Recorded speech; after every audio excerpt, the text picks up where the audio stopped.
Martha says, I should learn to like myself.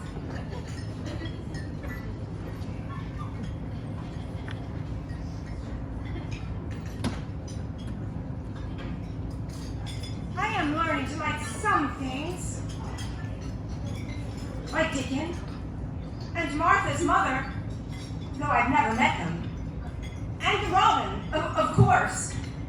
She says springtime is on its way, and to watch for its coming.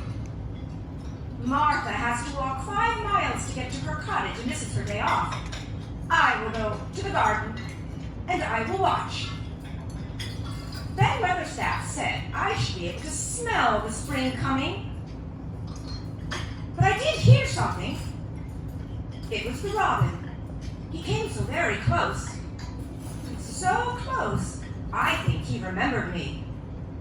And then he started to follow me, the pretty thing. He puffed out his tiny breast. And we talked, well, chirped and hopped about together. And you know, that robin led me to a small heap of earth where a dog must have dug looking for a mole. There was a ring that when I picked it up,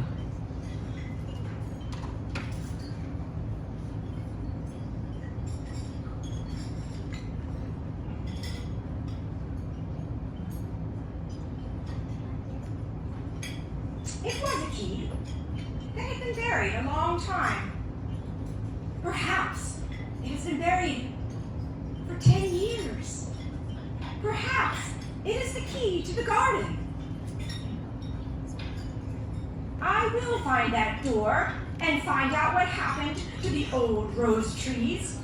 When I find it, it will be my secret, and I can go and play there on my own.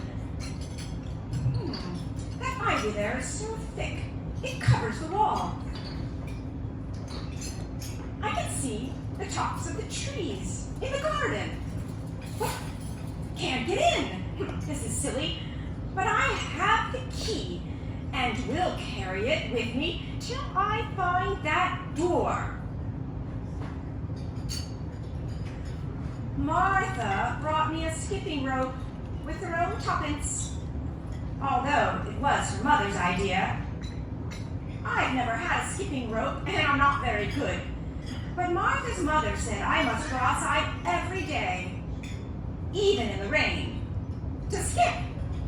Ben Weatherstaff was surprised to see me and said I'll skip red into my cheeks. He said the robin has been following me and will be curious about my rope.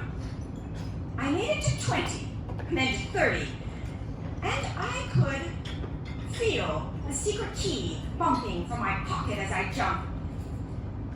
You ought to show me where the door is today, Mr. Robin, but I don't believe you know. Can you believe he started singing back at me when the wind kicked up? It kicked up the ivy.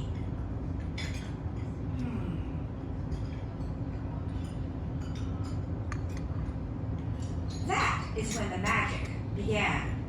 I saw a knob behind the ivy, so I grabbed it while my heart started to race and my hands started to shake.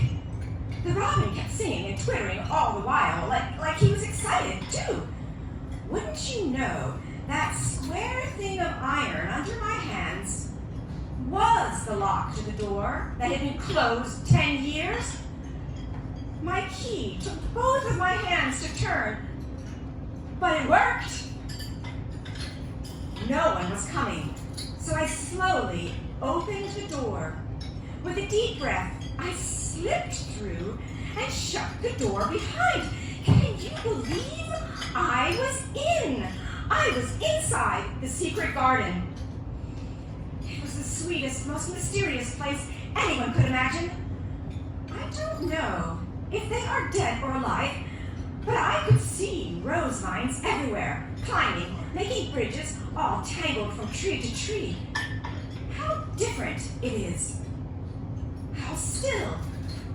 The robin was still too. No wonder I am the first person who has spoken in here for 10 years.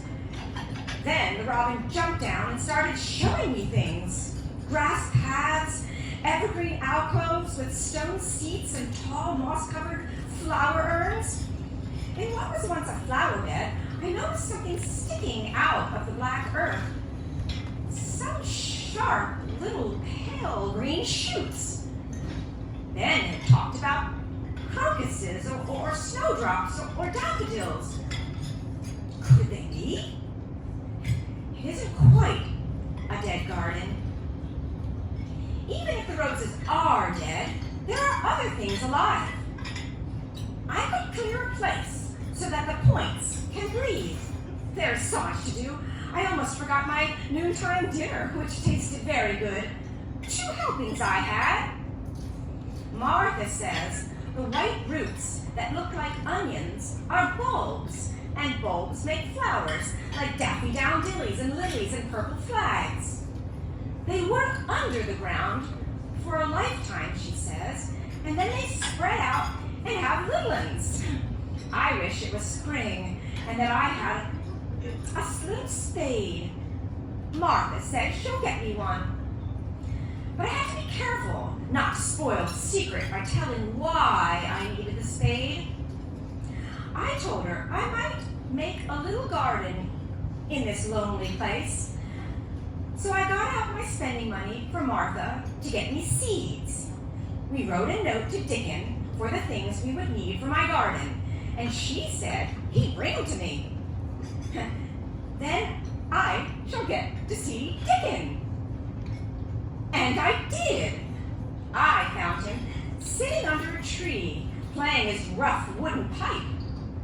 I have never seen a boy with such round blue eyes.